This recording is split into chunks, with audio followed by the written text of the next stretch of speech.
A lot of things are going down in Venezuela right now. Just recently, Venezuelan President Nicolas Maduro said that he's calling for a renewed socialist offensive in 2015. A new, he calls it a revolution. I guess now this is like a revolution within the revolution, aimed at getting rid of what he calls unpatriotic bourgeoisie, or unpatriotic oligarchs, meaning the rich capitalist class as being unpatriotic. Now, I've said on this program many times that he really needs to get things together. It seems that they're doing everything possible to resist actually doing a revolution. Everything they're doing, they're trying to do it within the Constitution. A bourgeois constitution, a social democratic platform, by the rules of bourgeois society. And it just can't be done that way. That's not what a revolution is. This is not a revolution without a revolution. That doesn't work.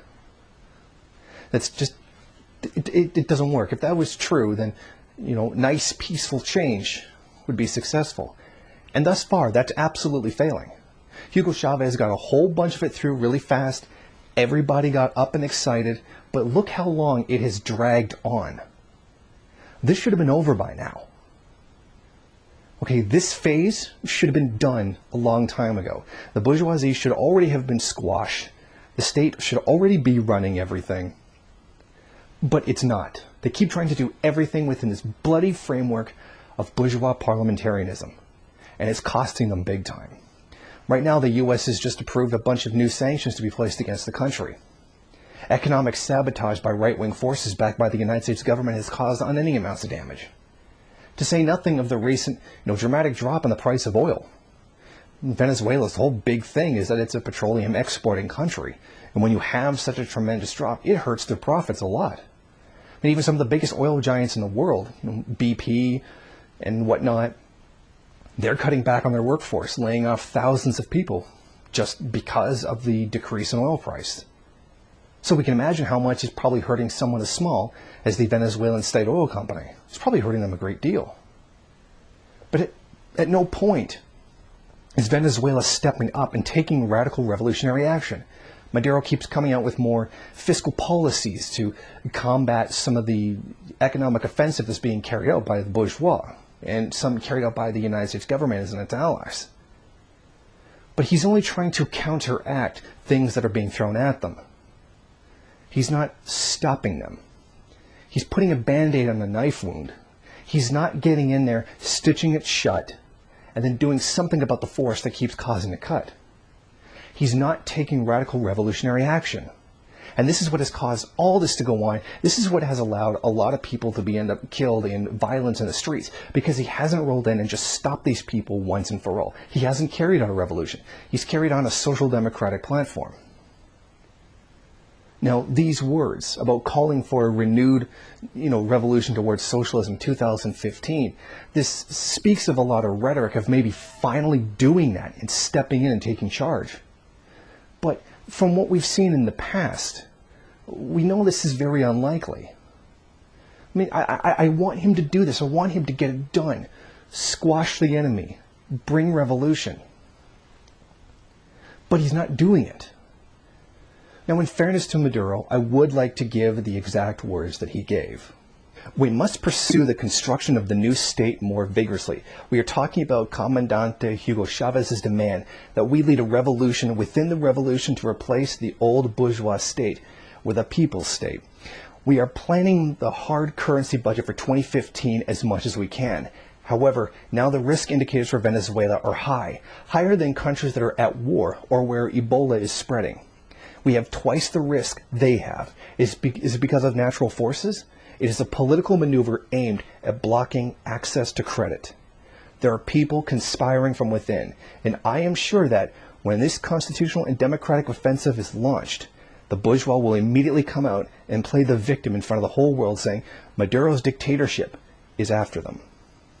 Well, these are very nice words, but what have they manifested thus far?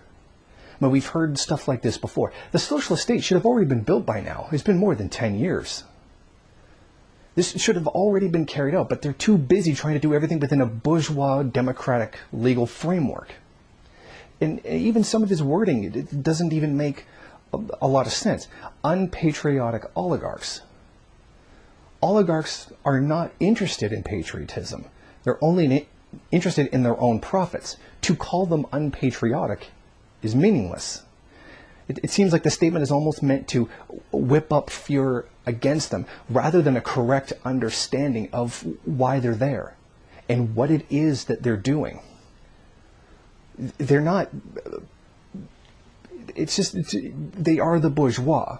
They're not a national democratic force. I mean, this is referring to them in the wrong terms. And he's right to point out that all of these economic acts of sabotage and whatnot are being carried out against the country and is placing them at great risk. The country is at great risk right now. And there really should be a revolution, one that does step forward and actually combat what it is that's happening right now. We got these U.S. financed terrorists, and it's been proven, I don't know how many times, that this is coming from the U.S. and other foreign powers interested in Venezuela's oil reserves. And yet still, the mindless first world public still goes on and on and on about how Maduro is a dictator or how Hugo Chavez was a dictator, no matter how many times they won free and fair democratic elections, ones that were certified by U.S. and international election monitors. Even Jimmy Carter watched it, and he said it was fair and democratic. And yet still they push the idea that these guys are, dictators.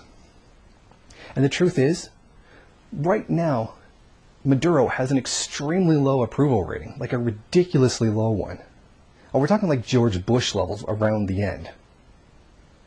And the reason I believe that is because he's not doing anything or not doing enough to stop what is going on. People are tired of the constant bombings that are coming from the US-backed groups. They're tired of the economic sabotage that's hurting their lives. If Maduro would just step in and stop these people, I'm pretty sure his approval rating would go up. I don't know what's been going on, or somebody has been in his ear telling him to do this or telling him to do that within a legal framework. Or maybe this is even the acts of the PDVSA itself, telling him that, we've all voted that this is going to be done peacefully and democratically and you can't go against our will. Maybe that's the case.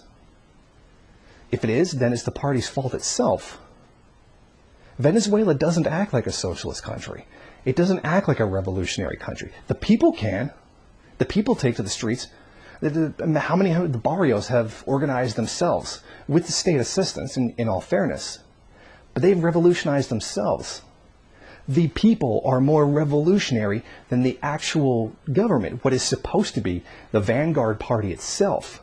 The Venezuelan people are showing more revolutionary spirit than their own leaders. And that's not right. I mean, the leaders are always supposed to have the most revolutionary spirit. They're supposed to be the farthest ahead in revolutionary ideas, yet it's coming from the bottom up. And in this case, the leaders aren't following. They're not listed. They're not following the mass line. They're not listening to the people and taking their ideas. Now, this is not to say that I'm arguing some kind of, ultra-leftist, anarcho-communist position. Because frankly, without a government right now, Venezuelan people would already be dead. The United States government would have already bombed the hell out of the country, would have already come in from all the acts of sabotage, all the right-wing terrorist groups that it's funded, and would have completely destroyed the country. So in no way, shape, or form am I going to believe that some kind of non-government system inside of Venezuela would have taken care of the problem. If you think you can get rid of the state while imperialism still exists, you're living in a fantasy land. Or maybe you just have some kind of, as Lenin put it, infantile disorder. What needs to be done here is Maduro has to step up and start smashing the enemy. He's not doing that. He's doing everything within this social liberal democratic framework. And it can't be done that way. That's reform, not revolution. Maduro, I sincerely hope that this renewed revolution within the revolution that you're talking about here for 2015, I hope it really is a real revolution. Something that goes out and finally gets the job done once and for all. Man, your people need it. Come on, your people are begging you to get this done.